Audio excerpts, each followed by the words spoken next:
pranic food, positive pranic food, negative pranic food and zero pranic food. Positive prana means it adds a certain pranic energy to the system when you consume. Negative prana takes away energy from the system. Zero neither adds nor takes away, it's eaten for taste and lethargy. Yeah, people like lethargy, you don't know. Yes, a whole lot of people are telling me, we enjoy sleep. Nobody can enjoy sleep. If you're enjoying sleep, you're not sleeping. You may enjoy restfulness, you may enjoy the after effect of good sleep, that's different. You enjoy restfulness, you cannot enjoy sleep, you fix this in your head. Yes or no? Restfulness must for a human being, because rest is the basis of all activity. If there is no restfulness in you, you are not capable of dynamic activity. Yes or no? If you're not rested, can you be active? No. Rest is the basis of all activity. Rest is one thing, sleep is another thing. You must differentiate between the two. Sleep is a certain inertia. The difference between life and death is just this. Life is a dynamic process of the energy. Death is an inertia state of the energy. Sleep is playing between the two. The more you practice that, unknowingly you're inviting death. If you slept for 8 hours a day, you're inviting death 20 years earlier or 30 years earlier than what it should have come. If you eat positive pranic food, energy will reverberate in a dynamic way. If you eat negative pranic food, it takes away energy and causes certain deviations in energy. If you eat zero pranic, it brings lethargy and maybe you can eat it for taste to some extent. We'll look at this classification, what are the foods which fall under this. There's no need to look at the positive because a whole lot of them are positive, I can't produce a list. We look at the negative pranic list, it's a much shorter list, but unfortunately, it may be a list of all your favorite things too. And top of the negative pranic list is garlic. Garlic is a very powerful medicine. But it's one thing to consume something as a medicine and it's an entirely different thing to consume it as a daily food substance. It has many medicinal qualities.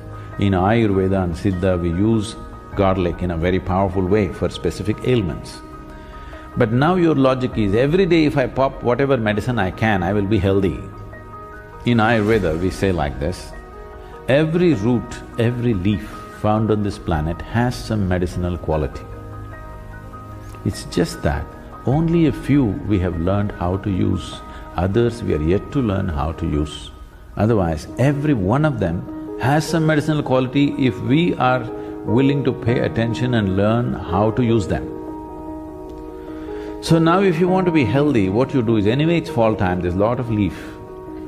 Just go and eat as much leaf as possible and also take up a few roots and eat it, you will be very healthy. That's not how it works. Something specific for a specific problem is different. Just generally consuming medicinal substances is a different game, isn't it? Garlic is a very powerful medicine if properly used. Daily consumption, no, because it plays on your nervous system big time. It is a very strong nervous stimulant. If you use garlic, your nervous system gets stimulated in a big way. Anything that stimulates nervous system holds you up for some time and then dumps you. Daily usage of nervous stimulants in any form will slowly get you to a place that you become insensitive to life, that you cannot experience. Now, you're holding dog as the ideal because he's more sensitive than you. His nervous system is far more sensitive than you because he can feel things and know things that you cannot know. This is a higher design than the dog, isn't it so? Garlic, onion, asafoetida, green chilies. Oh, asafoetida maybe you're not used to it, it is something very commonly used in Indian cooking, it's a very strong stimulant. Coffee, tea. Tea means the caffeine tea is the tea. Other things are just placebos, okay? They're not tea. You can boil any flower, any leaf, any root and call it tea, that's not tea. Tea means the tea leaf. which is caffeine. All these are nervous stimulants. Once in a way if you drink, they have some benefits. But if it becomes a daily thing, slowly it dulls your nervous system. Your ability to experience life is gone. We are looking at this dimension of the food mainly in terms of your sensitivity to life. Largely people are ego-sensitive, they are not life-sensitive, they can't feel life. For them, only their thought and emotion is life because they can't feel life. If you walk out into the forest, you can't feel the tree, that's why you call it a wood. You can't feel the creatures around you, simply because the sensitivity is gone in so many ways. One thing is just the modern life, this television, this traffic, these constant reverberations. One thing I find when I come here is, one thing that makes me get out of buildings in this country is, always something is buzzing, Bum, something is going. It has a very bad effect on the human system. See, we are also a kind of reverberation. There must be space to allow our reverberations to grow and spread. Now these machines have such powerful reverberation, constantly boom, something is going on. And on top of it, what we cannot hear, all these Wi-Fis and stuff, they are doing their own thing. Yes? In all this, there is no room for you to become life-sensitive. To sit here and be able to experience the whole universe takes a certain level of sensitivity. I'm talking about nervous stimulants in that context. You are lowering the possibility of experiencing life. See, for example, if you just touch this, not everybody will feel just a touch the same way. Do you know this? It depends on how sensitive your system is. If you feel this, you can know many things if you're willing. So I'm not a coffee hater, all right? But what I am saying is, a cup of coffee should not determine the quality of your life. By choice, you drink today, tomorrow you walk away, it's fine. If it's a compulsion, if I don't drink my coffee, my day is ruined, then you have to do something about it. Yes, I'm only talking about this. The only parameter is, are you moving towards freedom or are you getting enslaved in some way? With a cup of liquid, you shouldn't get enslaved. Yes? With just about anything, you're getting tangled up. I'm saying do everything by choice, then there's no problem. If you do it by choice, you know when to start, when to stop, isn't it? If you do it by compulsion, what you start, you cannot stop. This is the whole problem.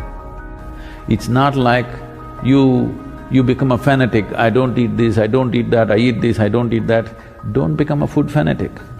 It's just that eat by choice. Every meal must be by choice. Not that you've decided, this is what you will eat and this is what you will not eat. Don't make food into religion, it is not.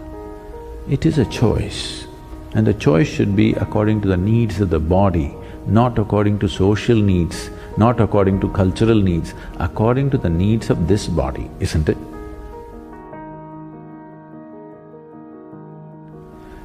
So, among the positive pranic foods, there are a few foods which are very, very positive. On top of the list is what is called as an ash god. I think here they call it a winter melon. It is not of the same potency as we find in India. The Indian ash god is like phenomenal. Ash god is very positive, black pepper is very positive. Honey is one substance on the planet whose chemical composition is very close to that of human blood. Daily consumption of honey can do wonderful things to you. And honey is an extremely good thing to eat, especially if you have children at home. Make honey culture part of your thing.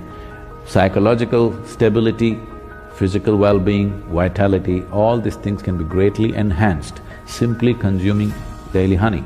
If you have excess fat in your body, if you drink honey with warm water, it breaks down the fat in the system. If you drink it with cold water, it'll give you weight.